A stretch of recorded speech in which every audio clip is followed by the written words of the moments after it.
Valley Auto Sales. For affordable, reliable vehicles, call 1-505-249-7134 or visit online at www.valleyAutosales.com. How does it feel right now, Wednesday morning, compared to if you were preparing for a bantamweight fight? It's man, it's night and day. You know, we were talking about the weight cut. I was like, it's almost laughable for me. It's still not easy, but compared to what I was doing before for so many years, this is almost like a cakewalk. Obviously, I don't want to underplay it. It's still going to be a tough weight cut because I'm still super lean. But I got like 15 pounds, which is a lot nicer than having 25. Yeah, absolutely. And I know you said the other day, I think you tweeted it, being like, I'm either gonna, look fantastic or I might look terrible, but like I'm willing to be that guy who rolls the dice, and that's been the case with you throughout your career. But right now, like, do you feel like this is going to be a better version of yourself, or is it too soon to know?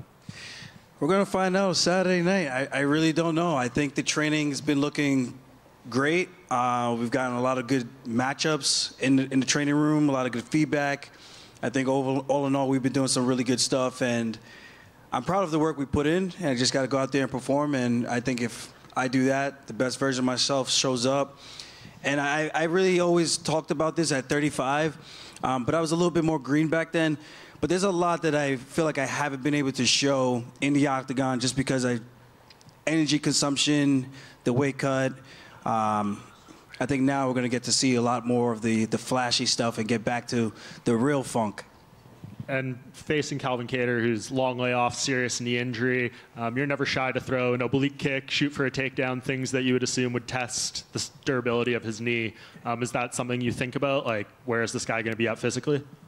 Nah, hopefully he's healed up, man. I don't wish any injuries or anything like that for any of these athletes. It's hard enough trying to win a fight in the UFC, you know what I mean? So hopefully Calvin's 100% coming into this with his knee injury, and I'm gonna do what I gotta do. I'm not trying to maliciously attack his knee. It's like, oh, I'm gonna destroy your knee. Like, nah, I don't have any intent like that. I'm just gonna use my grappling, use my kicks, use my punches. I'm fighting him everywhere and anywhere the fight goes.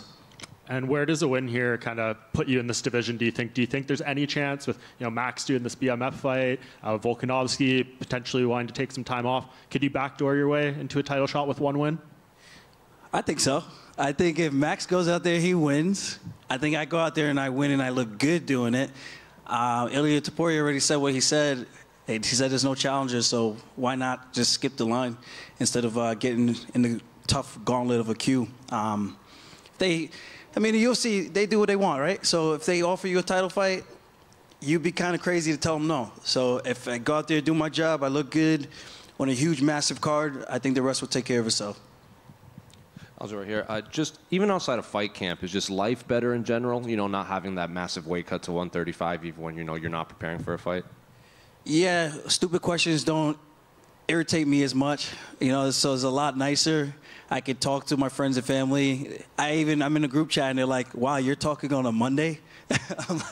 I'm like, "Yeah." He's like, 145 hits different. I'm like, "Yeah, very, very different." It's night and day. It's not even comparison. Like normally, on this Wednesday, I would need to be about 145 pounds in order to be in striking distance. This morning I was 154.2. So it's kind of, like I said, I don't want to underplay it, but it just feels like, I don't want to say cakewalk, but it's a lot easier, nicer, and I can enjoy life a little bit more, which I think will give me some longevity in the sport a little bit more than 135. Back in the day when Dustin made the jump from featherweight to lightweight, he said it took him maybe a fight or two to feel like an actual lightweight rather than just a featherweight that stopped cutting weight to get to lightweight. Do you feel like an actual featherweight in there, or do you still kind of feel like just a bigger bantamweight? I don't know. I'm not going to know until I get in there with Calvin. I mean, I've been sparring with big 45ers, Julian Erosa, Dennis Bazookia, Anthony Delemy, Kai Kamaka, Danny Gay. I've been getting some good rounds. Timmy Kwamba, who just got signed. And these guys they're not small dudes. So I like to think I've been having some pretty good rounds, some pretty good looks. And I think that gives me the confidence, I do think Calvin might look at me like, oh, it's the little guy coming up. But this little guy is strong, so We'll see. I don't think he's overlooking me. I'm not overlooking him. I think it's a tough fight for both of us, and it just comes out to who shows up on the night. And I think I saw an interview where you said you expected maybe a top 5 guy right away, but Calvin was the name they gave to you. Is there any thought of maybe waiting for those other featherweight fights to play out, or was kind of the allure of UFC 300 that pulled you to this fight? Definitely UFC 300, but to wait, I'm only getting older. I don't want to wait much longer. Like even my last fight, I asked for just an extra month so I could heal up my injuries first before getting into a training camp and trying to makeshift the training camp. You know, but that's come and gone. I'm already feeling like this was too long of a layoff. I think I had 3 grappling matches in the time off. You know, I like to be active. There was a point in my career where I had 5 fights in 1 calendar year in a 12-month span, you know, so I think this is the start of something fresh and new, and I'm looking forward to being active as long as I'm injury-free, being active and competing as much as I can, try to make as much money as I can, and hopefully fighting for a world title by the end of this year. And the featherweight division obviously has a lot of high-level strikers, but they also have guys like Brian and Bryce Mitchell and Mavzar, who are all high-level grapplers as well. So do you think just the addition of you to this division, do you kind of put yourself at the top of that as like the better grapplers at 145 now? Yeah, I'm not going to toot my own horn. I think I'm pretty good, and I think those guys think they're pretty good. I think our grappling is just a little bit different the way we use it. So it just comes to see who can blend it the best. I think I do things just a little bit differently than those guys. And even in Topuria, he's got some solid grappling that he hasn't really shown, but the guy can grapple. You know, I'm not naive to knowing who's the best grapplers in this division. And with that said, I let the fans decide who they think is the best grappler and go from there. And last one for me, 2 quick ones. Can I get your thoughts on the main event and then the BMF fight between Justin and Max? Main event, man, that's a tough one. You know, but I'm rolling with my guy, Jamal Hill. I think that's a really tough fight. Obviously, he's coming back from a big injury. Poatan is on a huge wave right now, and he's got the momentum. Of course, Jamal just had an injury. He never lost the momentum. So it's going to be fascinating to see who imposes their game plan first. I think Jamal's better when it comes to striking with the hands. I think Poatan's got some really good calf kicks that Jamal just needs to be careful of. And I think if he can negate that with his reach, switch stance, I think it should be a good night for him. And if he wants to grapple, he can actually grapple. I don't know how good Pereira's grappling is or his wrestling. I think that's going to be the difference in that fight. And then you got the BMF belt. You got the volume of Max Holloway. I hope he gets back to his kicking. It would be nice to see him use all his tools in this fight because Gaethje's coming out with those kicks. Gaethje hits hard. And I don't know. That's a tough one. I like both those guys. I'm fans of both of those guys. You know, I watch them as often as I can. I've gone back. I've watched Max's UFC debut all the way to his last fight, you know, just studying, doing tape, even before I was even thinking about coming up to 145. It's just, I like to see good technique, good MMA, and what better guy to watch than a guy like Max and Justin Gaethje. Hey, Aljo, over here. Just here. Quick question. Oh, sorry. Other than the change of weight class, are there any different things you're going to approach when you're looking at your featherweight tenure when you see those upper echelon guys at 45 compared to the roster at 35? So what's the question? Are there any things you're going to approach differently now during your 145 tenure when you see the top echelon of guys at the 145 roster? Approach differently? I don't think so. I mean, still study tape, be a student of the game. I'm not planning on changing any of those things that help get me to the top of 135. I just got to continuously be me and just have the confidence to do what I do in the training room and let it fly on fight night, and I think good things are going to happen. Looking at the upper echelon, it's a stacked division, especially when you get to the top of 145. There's some real good talent there. It'd be interesting to see how I match up with those guys. And I have to ask, you've made it clear for a bit now that you wanted to eventually make this move up to 45. So did it sting a bit knowing that the O'Malley fight didn't go your way, seeing that potential fight that could have happened maybe between you and Volk at the time when you were both champs at 35 and 45? Oh, 100%. I'd be lying if I said it didn't bother me. You know, it's not like O'Malley's a bad fighter. I think he's a really good fighter. I just think the timeline was very fitting for him, and as a champion, you know, it would have been nice to have the time off that I requested.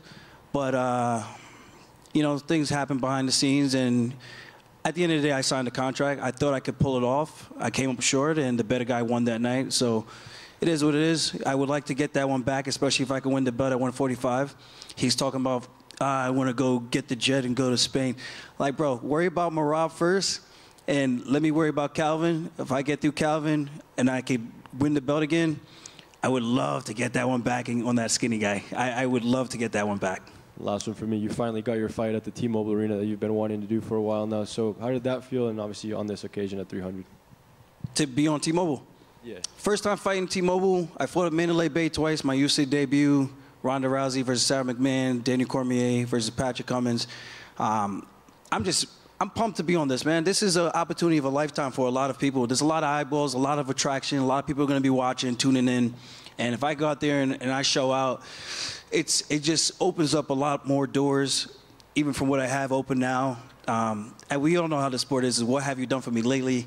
So if I go out there and do my job in a good way, I think it opens up a lot of opportunities for myself. Aljamain over here. Were you ever offered a rematch at 135 after losing the title? Because you had a lot of title defenses. No, I was not. Unfortunately, was not. I did ask for it, but I was told, you know, we can't do that. So yeah. It's just, I don't know. I just look at championship reigns a little bit differently. Everything matters for me. It's not just the way that you win. It's the storyline behind it. If you go out there and you fight guys that are not ranked and that are not the best guys, there's something that just doesn't sit right. For me as a true competitor, I get the entertainment aspect of it, and I appreciate that. Get your money. But to try to say you're the best or you're fighting the best challenges of all time, that's the part that kind of rubs me the wrong way when it comes to anybody, not even just O'Malley. You should fight the next best guy in line, because otherwise, what are we doing this for? Like, we tooth and nail clawing to get to the top, and then you get denied because another guy is a bit more popular or because there's a little bit more of an interesting storyline.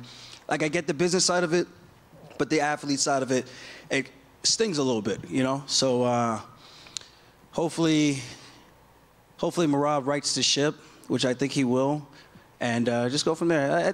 I'm not bitter about it. Like I said, O'Malley just took an opportunity that the UFC gave him, and he made the most of it. And unfortunately for me, I was the sacrificial lamb, but it is what it is. Are you ever worried that could happen again in your career? No, because next time when I say no to my manager and to my team, I'm just no. You know, when I say no 10 times and then eventually I wilt, you know, I succumb to the pressure a little bit, and at the end of the day, I'm a grown-ass man. I made my decision. I live with it, but I know if that opportunity came again, I just want to do it, you know. I know what makes me happy. I know what the mindset I need to have to go into a fight, and I don't think anyone should be fighting unless you're 100%. I think that's why Izzy took a break, because it does take a mental toll on you, you know. And just last thing on 135, what do you think about Umar Nurmagomedov in the division? It looks like he's going to fight Corey Sandhagen next. Do you feel like that is a tough matchup for Corey? Yeah, it's definitely a tough matchup. Umar's a stud. Corey's a stud as well. I think the striking aspect is going to play out, because I don't know if Umar's going to be able to get Corey down as easily. And I know he's good when he gets on top. He has really good top pressure, really good control. He's a strong dude. It's just whether or not he could do that to Corey Sandhagen, who moves a lot. Not an easy guy to take down. I think for me, I fought him at the Apex, so I kind of had it a little bit rigged, you know, right out of the gate. But in a big cage, maybe it's a completely different fight. So I don't know how Umar handles that. But he's a good wrestler. I think he will have a good game plan, and I think Corey's going to have a good game plan as well. Oh, sorry, just last one for me. I know Calvin has done some training in Vegas before. Had you ever trained with him before, or at least crossed paths in the gym? Calvin Kattar and I actually trained when I was an amateur. I'll let him talk about that. But I was an amateur. I think he was an amateur or a pro. I didn't know what the hell I was doing. I was doing a lot of stuff I saw on YouTube videos, and it happened to work. But that was 2009 or 10, you know. So we haven't gotten the chance to train again. I would have loved to. I always thought I was going to fight his teammate, Rob Font. I think I trained one of his other partners, some skinny guy. I think he also fights at 45.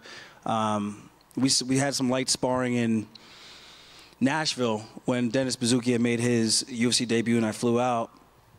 But I don't know. I mean, I kind of know what Calvin brings to the table, but we trained that one time, and that was years ago. He's a completely different fighter. I'm a completely different person as well.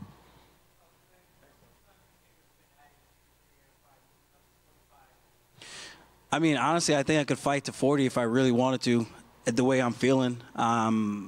Will I do that? Hopefully not. That doesn't. Fighting at 40 just seems like everything just hurts. Leg kicks hurt. Everything hurts just so much more. It takes a lot longer to heal the older you get. You don't bounce back the same. Yeah, we'll see. We'll see. I definitely think I got a little bit more in the tank now. We'll see how this fight goes, and then I can make an educated decision on how much longer I want to do this. It's gonna be sad. Sad song. Thank you guys.